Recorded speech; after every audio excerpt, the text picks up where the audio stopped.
Hey guys, it's Ashley Tharp, and I'm going to talk to you about a patient I found pretty interesting during clinicals. So, the patient's chief complaint was, I don't want to actually kill myself, I just want it out of my mom's house.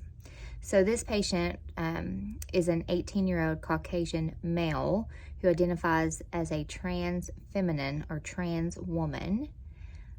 The patient was assigned male at birth, but identifies as a female since she was in elementary school. The patient has not undergone any hormone replacement therapy or HRT or gender reassignment surgery, GRS, but has been considering both of these options. The patient's pronouns are she, her, hers, and herself. The patient has a past psychiatric history of anxiety, depression, and gender identity disorder. The patient denies any history of inpatient psychiatric treatment. She follows up with her therapist at a local outpatient mental health facility and reports compliance with medications and follow-up. So what brought her in? The patient presented to the clinic with her father for complaints of suicidal thoughts and threats and increased depression. The patient reported that the night before coming in, she was at her mom's house and the two of them had a verbal disagreement. The patient stated that we got into it again, and she continued to discuss the altercation that her mom and her got into when she was talking about HRT. And I'll let you read some of the things the mom actually said to the patient. It's heartbreaking, but needless to say, the patient's parents aren't on the same page as far as how to handle and treat and be supportive of this patient. Surprisingly enough, the patient's dad is very supportive and really is her support system, and she lives with him primarily.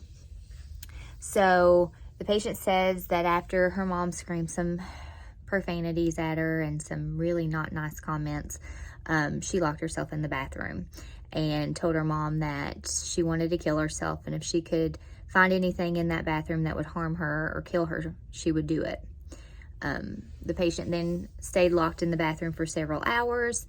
She contacted her friend and thinks that her friend's the one that contacted her dad, but next thing she knew, her dad was at the bathroom begging her to come out. She heard her mom and dad get into it, and again, more profanities. But ultimately, she ended up leaving her mother's home with her father. And he did not bring her to the emergency room at that time. She talked him out of it, but he stayed with her the entire night, never left her side, and then brought her in for evaluation in the morning, this morning. She said that she really doesn't have thoughts of wanting to harm herself, but she does have a past history of some suicide threats and attempts. Those being when she was 13, 15, and 17. She has no history of self-mutilation, and she's not violent towards others. So she reported her anxiety at the time of the crisis was 10 out of 10, and her depression was 10 out of 10.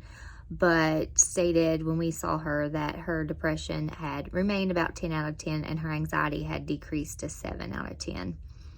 She reported a depressed mood and reports low energy, reports feeling helpless.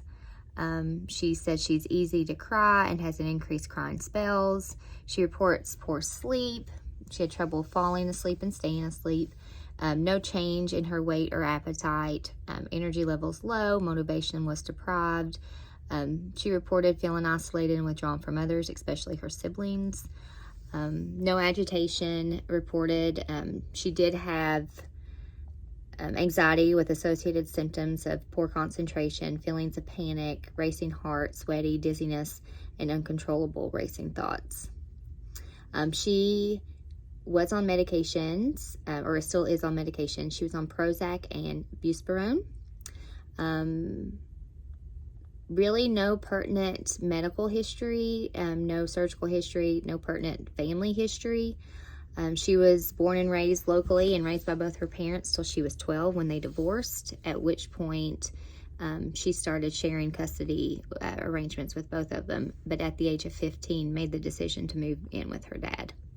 She reported her childhood as being so-so, but not really that bad until her mom started freaking out over her becoming a female. She states emotional and physical abuse from her mother surrounding the gender identity, but that reported that her father was very supportive. So I found this very interesting because I haven't had a whole lot of contact with, and I hope I'm not saying this ignorantly, but any one of the transgender,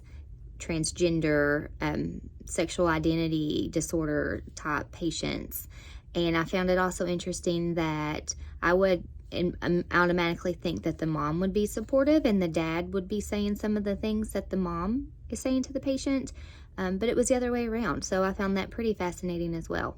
I hope you enjoyed. Thanks.